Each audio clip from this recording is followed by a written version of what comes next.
सभी को नमस्कार। आज हम भारत का अंतर्राष्ट्रीय व्यापार जो संपन्न होता है उसके बारे में चर्चा करेंगे, क्योंकि जब हम व्यापार की बात करते हैं, चाहे वो एक प्रदेश से अन्य प्रदेश में हो, चाहे वो एक देश से अन्य देश में हो, किसी वस्तु की अधिक मांग या किसी क्षेत्र में किसी वस्तु का कम उत्पादन व्यापार को प्रोत्साहित करता है। सामान्य तौर पर हम देखते हैं कुछ क्षेत्र ऐसे हैं जहां पर जो उत्पाद होते हैं, आवश्यक जो उत्पाद होते हैं, उनका उत्पादन बहुत ज़्यादा होता है। उस प्रदेश या क्षेत्र देश में उनकी खपत कम होती है, फलस्वरूप वो अपनी उत्पादित वस्तुओं को दूसरे प्रदेश या देश में व्यापार करते हैं, निर्यात करते हैं। जबकि आज भी हम देखते हैं, अगर विश्व संदर्भ की बात करते हैं तो कुछ देश ऐसे हैं या कुछ क्षेत्र ऐसे हैं जो अल्प विकसित दशा में वर्तमान में भी मौजूद हैं। तो वो देश जिनके पास शिक्षा का अभाव आज भी पाया जाता है, उनके पास नई तकनीक का अभाव पाया जाता है, उनके पास वो आर्थिक रूप से समृद्ध नहीं है, वो विदेशों से मांग की पूर्ति करते हैं। तो साधारणतः वस्तुओं के जो साधारण विनिमय होते हैं, लेन देन होते हैं, उसको हम व्यापार की संज्ञा देते हैं। विश्व मानचित्र पर एक राजनीतिक इकाई से दूसरी राजनीतिक जो इकाई होती है, वहां से वस्तुओं का या अन्य जो सेवाएं होती हैं उनका जो आदान प्रदान करते हैं, उनको हम अंतर्राष्ट्रीय व्यापार की संज्ञा देते हैं। क्योंकि एक व्यापार एक महत्वपूर्ण आयात निर्यात का साधन है जो संपूर्ण विश्व में मानव जीवन का जो स्तर होता है उसमें समानता स्थापित करने का प्रयास करता है या समानता स्थापित करता है। तो एक महत्वपूर्ण साधन है जो कि मांग की पूर्ति करता है।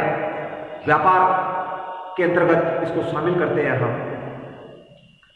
यहाँ भारत के अंतर्राष्ट्रीय व्यापार की हम बात कर रहे हैं, क्योंकि प्राचीन काल से ही भारत एक सक्षम आर्थिक दृष्टि से मजबूत राष्ट्र रहा है, विदेशी आक्रमण से पहले तक। और यहाँ विदेशों में काफ़ी जो यहाँ उत्पादित जो वस्तुएं थी, चाहे वो लोहा लो, चाहे वो सूती वस्त्र लो या अन्य जो उत्पाद हैं, वो अपने आस पड़ोस के जो देश थे वहाँ अपनी वस्तुओं, उत्पादित वस्तुओं का वो निर्यात करता था। लेकिन जैसे ही यहाँ विदेशी आक्रमण हुए, भारत का जो व्यापार का जो स्तर था वो धीरे धीरे कम होने लगा। लेकिन फिर भी कुछ ऐसी वस्तुएं थी जिनका भारत देश दबदबा रखता था, उनका निर्यात वो विदेशों में करता था। तो जिस कारण से भारत का जो नाम था वो विदेशी जो व्यापार था, अंतर्राष्ट्रीय व्यापार था, उसमें महत्वपूर्ण था। आज़ादी के बाद भी अगर हम भारत के विदेशी व्यापार या अंतर्राष्ट्रीय व्यापार की बात करते हैं तो 1950-51 में भारत ने 2114 करोड़ रुपए का आयात निर्यात कुल किया, जिसमें निर्यात और आयात दोनों शामिल थे।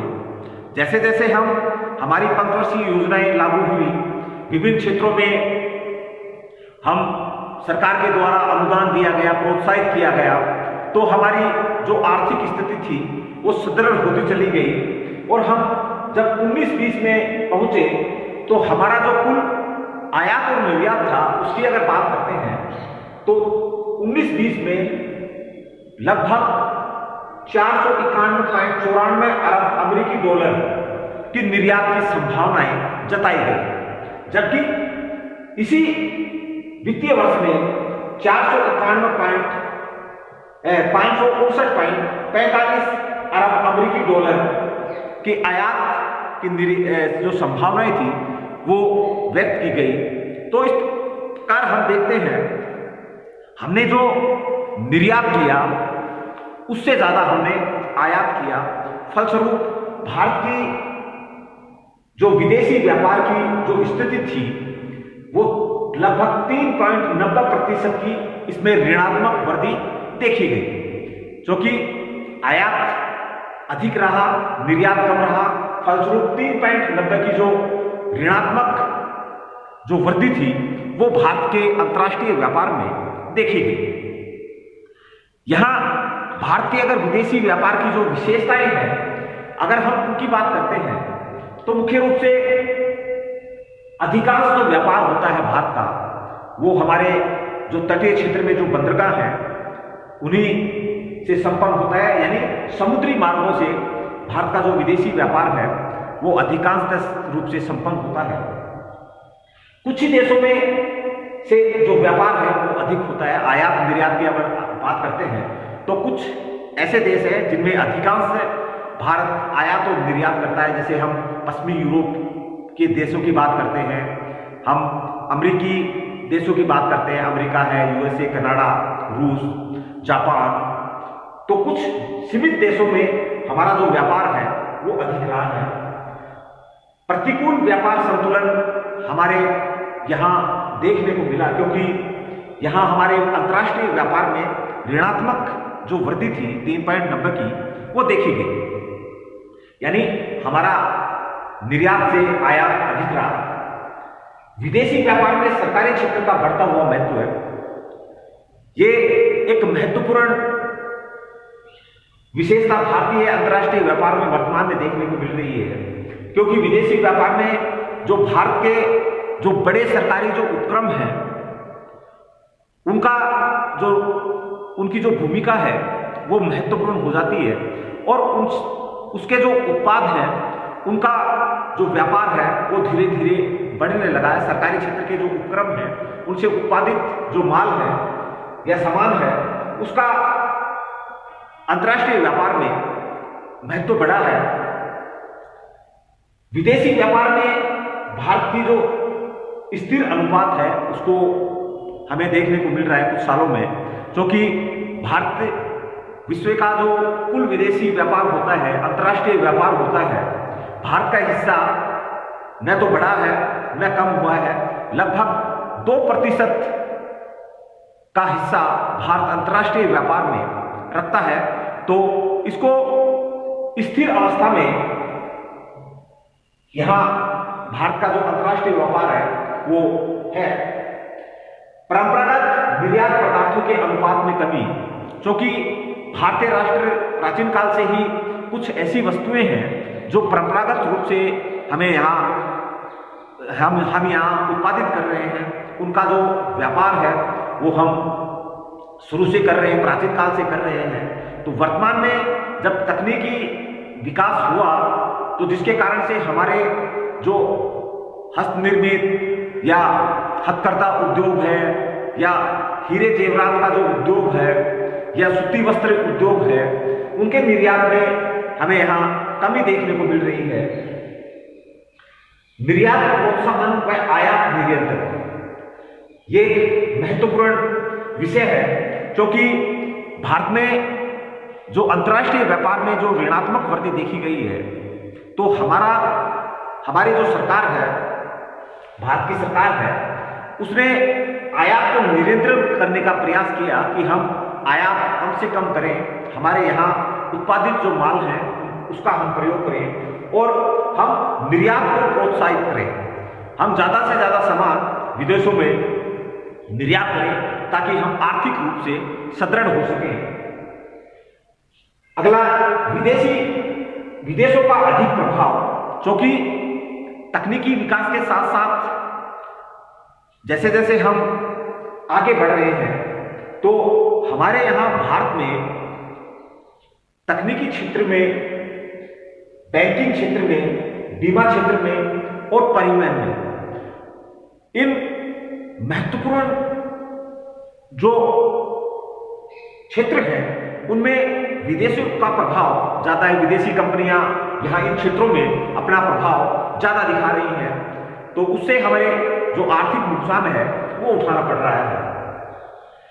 देश में आयात निर्यात में वृद्धि, क्योंकि हमारी जो आवश्यकता है वो धीरे धीरे बढ़ रही है, जनसंख्या के साथ बढ़ रही है, तो हम निर्यात और आयात हमारा दोनों में यहाँ लगातार वृद्धि हमें देखने को मिल रही है। उदारीकरण की नीति हमारी भारत सरकार ने अपनाई ताकि हम यहाँ जो विदेशों की जो पूंजी है, विदेशी जो पूंजी है, वो हमारे देश में लग सके, अनेक उद्योग हमारे देश में स्थापित हो सके, करों में हम छूट दें ताकि हमारी जो आर्थिक स्थिति है वो सुदृढ़ हो, हमारे यहाँ उद्योग स्थापित हो, हम सुदृढ़ स्थिति में पहुंच सके। राष्ट्रीय आय की तुलना में निर्यात का कम होना, क्योंकि निर्यात की स्थिति अगर हम देते हैं तो कुल जो राष्ट्रीय आय होती है उसमें हमारी जो निर्यात है उसका हिस्सा राष्ट्रीय आय में बहुत कम है। तो सरकार कोशिश कर रही है कि हम राष्ट्रीय आय में निर्यात का जो हिस्सा है वो हम बढ़ाएं। तो इस प्रकार कुछ विशेषता हैं जो भारत के अंतर्राष्ट्रीय व्यापार में हमें देखने को मिलती है। मुख्य रूप से जब हम निर्यात की बात करते हैं तो भारत कुछ महत्वपूर्ण जो वस्तुएं हैं उनका निर्यात विदेशों को करता है, जैसे इंजीनियरिंग सामान है, चमड़े का सामान है, रासायनिक पदार्थ है, जूट का जो सामान है, चाय है, कॉफी है, सूती वस्त्र, चीनी, शीरा, खनिज लोहा, लोहा इस्पात, मछली उत्पादन, हीरे जवाहरात और हमारे यहाँ जो काजू और मसाले होते हैं उनका आयात निर्यात भारत विदेशों में करता है और विदेशी जो मुद्रा है उसका अर्जन करता है। और मुख्य रूप से जब हम आयात की बात करते हैं तो भारत विदेशों से मछली, मशीनरी, बिजली सामान, पूंजीगत सामान, लोहा इस्पात, खाद्यान्न, खनिज तेल, पेट्रोलियम पदार्थ, रासायनिक खाद, कपास, अखबारी कागज और कागज आदि का निर्यात आयात भारत विदेशों से करता है। तो इस प्रकार कुछ वस्तुओं का निर्यात भारत करता है और कुछ वस्तुओं का आयात भारत विदेशों से करता है।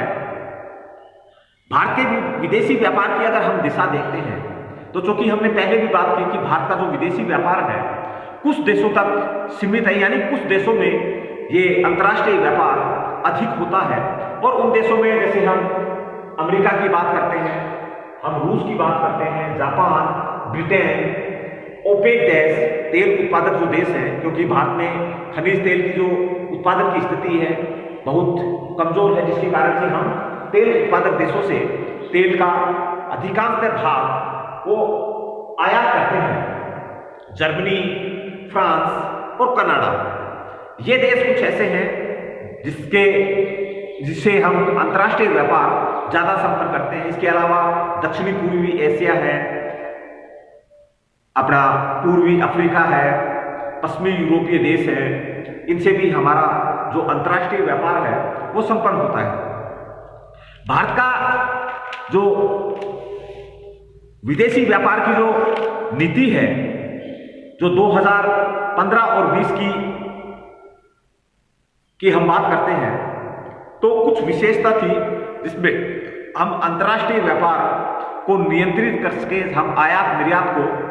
तो इसके संबंध में हमारी जो 2015-2020 की जो नीति थी उसकी अगर हम मुख्य बिंदुओं की अगर बात करते हैं तो चूंकि यह नीति 1 अप्रैल 2015 को हमारी नई विदेश व्यापार नीति की घोषणा हुई और इसमें मुख्य रूप से एक प्रस्ताव रखा गया कि 5 वर्षों की इस नीति में प्रति वर्ष कोई भी बदलाव नहीं होगा। तो यहां अगले 5 वर्षों में देश के जो वस्तुएं और सेवाओं के निर्यात को दोगुना करने का लक्ष्य इस नीति में रखा गया। Make in India, digital India और स्किल इंडिया को आगे बढ़ाने का प्रस्ताव इस नीति में रखा गया। निर्यात को 5 वर्षों में 900 अरब डॉलर तक पहुंचाने का इस नीति में लक्ष्य रखा गया। निर्यात की संभावना वाले देशों को 3 श्रेणी के बाजारों में विभाजित करने का प्रस्ताव भी इस नीति के अंतर्गत लिया गया। साथ ही जो बड़े निर्यातक हैं उनको सरकार ने पुरस्कार देने की भी घोषणा की। साथ ही विशेष रूप से आर्थिक क्षेत्रों को MIS और SEIS का लाभ भी सरकार देने का प्रस्ताव इस नीति में रखा। विदेशी व्यापार को बढ़ाने वाले निर्यातकों को विशेष दर्जा देने का प्रस्ताव इस नीति में भारत सरकार ने रखा। व्यापार को सरल और इस प्रक्रिया को सुगम बनाने पर भी बल दिया गया इस नीति में, और रक्षा उत्पादकों को के निर्यात को बढ़ावा देने का निर्णय इस नीति में लिया गया। साथ ही हैंडलूम और लेदर के जो सामान हैं वो ई-कॉमर्स को, इस क्षेत्र में ई-कॉमर्स को बढ़ावा देने का नीति प्रस्ताव भी इस विदेशी व्यापार नीति में रखा गया। तो इस प्रकार देखते हैं कि आने वाले जो कुछ वर्ष हैं वो भारत के लिए महत्वपूर्ण रहेंगे, ताकि हम हमारा जो आयात और निर्यात है उसमें हम संतुलन स्थापित कर सकें और भारत आर्थिक रूप से सुदृढ़ स्थिति में पहुंच सके। धन्यवाद।